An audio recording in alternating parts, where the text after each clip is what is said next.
Today I had such a I had such an ecstatic moment, and all day I felt called to talk about it.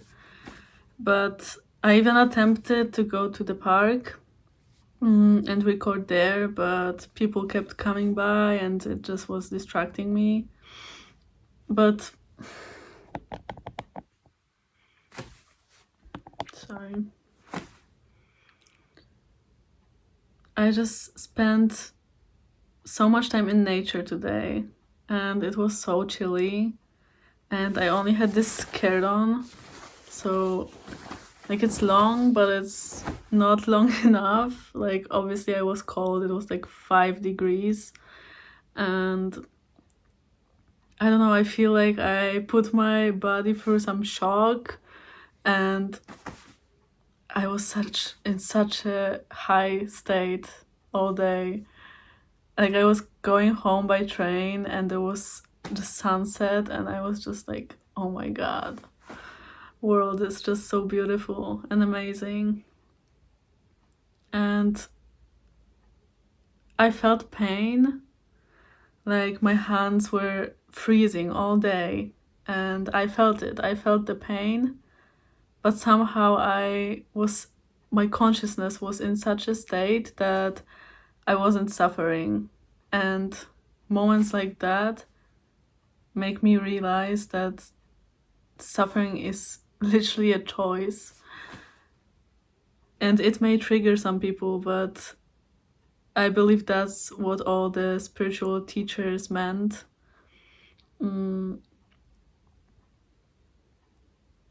Like I felt it. I felt freezing. I felt that my hands were in pain. But I chose to just observe it. Like I had that choice. I accessed that choice to just observe it and not identify with suffering.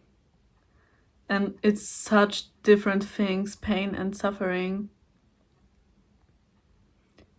I can feel physical pain, but I can choose to not attach to it, to not suffer. Because mostly it's just our mind that when it feels pain, it starts this cycle of thoughts and just it tells you that you can't handle it and that it's so horrible and that you just can't stand it and that you have to break out of it as fast as possible. So it's literally the mind. Like the mind is suffering, not your body. Your body is in pain, but your mind is suffering. It's such a huge thing. I think that's how Jesus on the cross could disidentify from the pain, from suffering.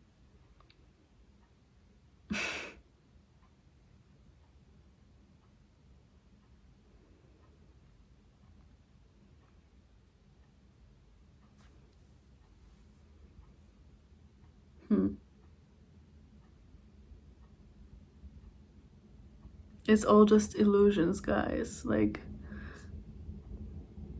I remember I went through this year-long phase of ultimate detachment from this reality, and I felt just so like I looked at everything and it just didn't make sense. Like that everything is just an illusion. Everything is made out of nothing. Literally physics prove it that there's empty space everywhere. Like 99.99% of everything is empty space. So literally everything is illusions. And literally this body is an illusion that is talking to a phone that is an illusion that doesn't really exist, and through that phone to people that also are just illusions. And it's person driving a car, it's a construct of a person driving a concept of a car on a construct of a street. So it's so genius. I don't know who came up with this. Like, there's theories that it's me and you, that we are everything, right? That we came up with this. And that would make sense.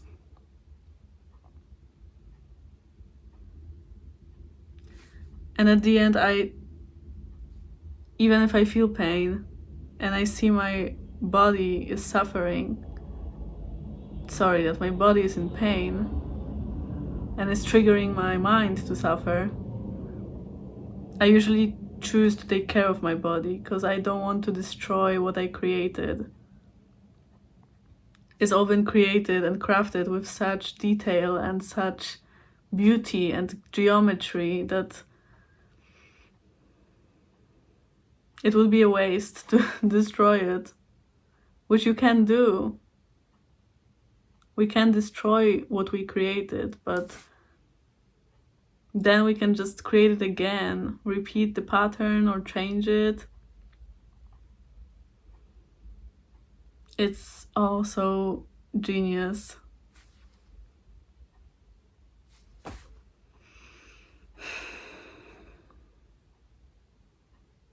And at the end, the clue to all of this is to detach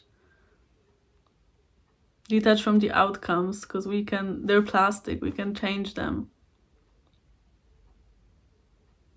Since that time that I talked about, I grew really attached to all the concepts. I started building up those needs and things that I value again, and all it brings is just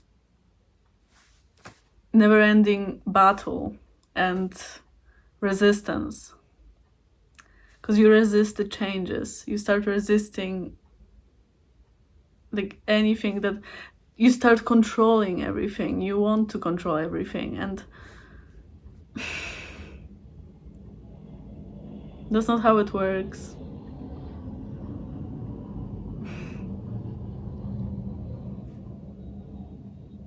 And it's so difficult to detach, especially if you live your whole life like this. Like for me, I think I was lucky that it all just crashed down one day, that I just stopped identifying with everything, literally everything.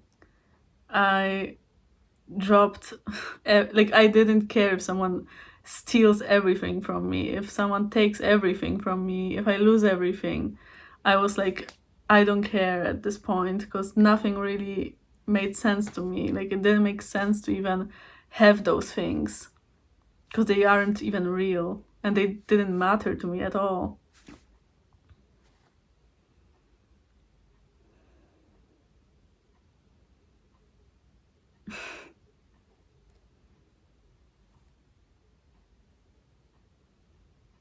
And it's just fun. At some point I just started having fun, like just trying whatever challenges I can and quests I can do in this life and having fun from it. But the problem arises when you start identifying and trying too hard. I really started trying too hard with some things.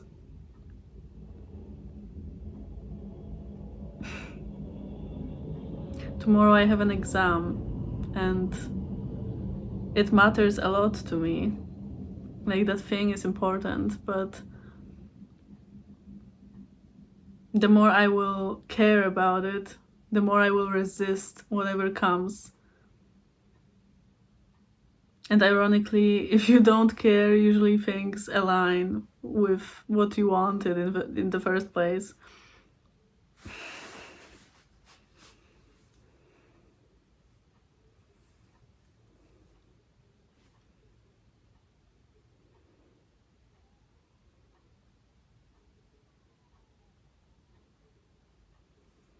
It was like a meditation this day. And I didn't really meditate, like I didn't sit and and actively meditate, try to meditate. I was just in nature. And I think nature can do this for all of us, especially if the more I spend time in the city, the bigger effect nature has on me when I retreat back to it. And I really would love to do it like weekly, to just go into nature, and I will try to do it.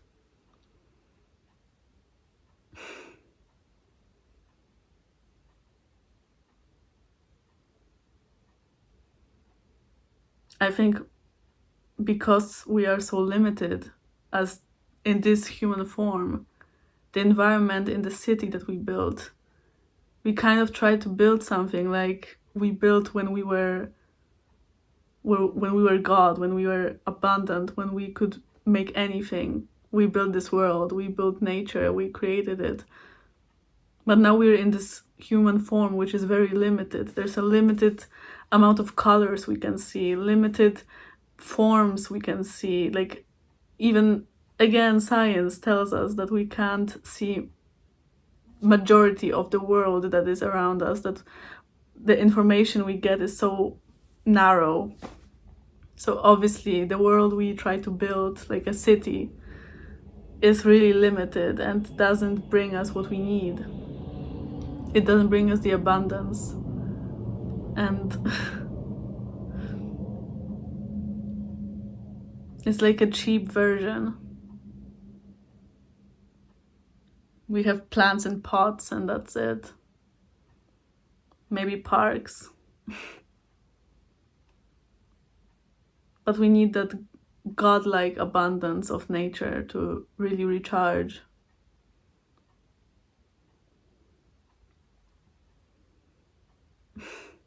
I really jumped from topic to topic today.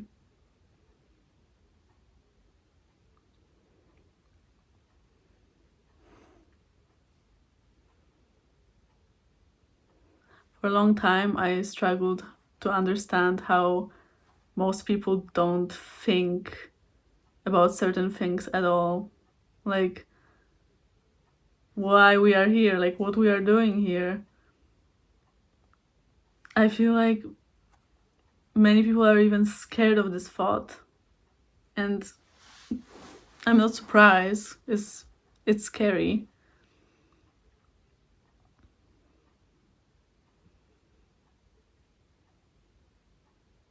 But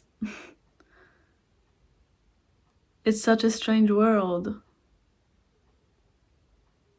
When you really think about it, it's really strange.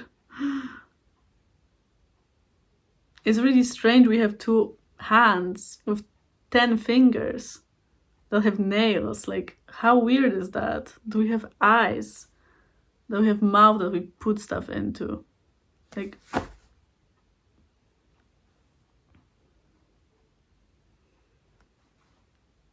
those simple things even are really bizarre.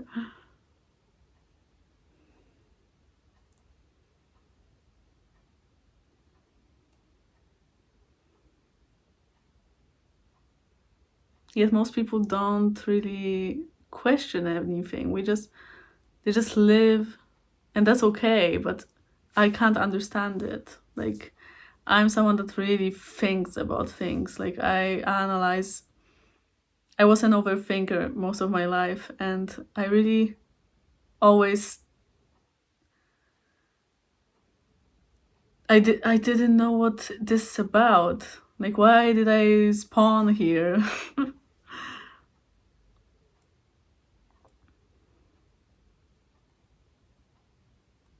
Now I know. At least I have more theories that make more sense and they resonate with me, and I get signs from the world that they are true.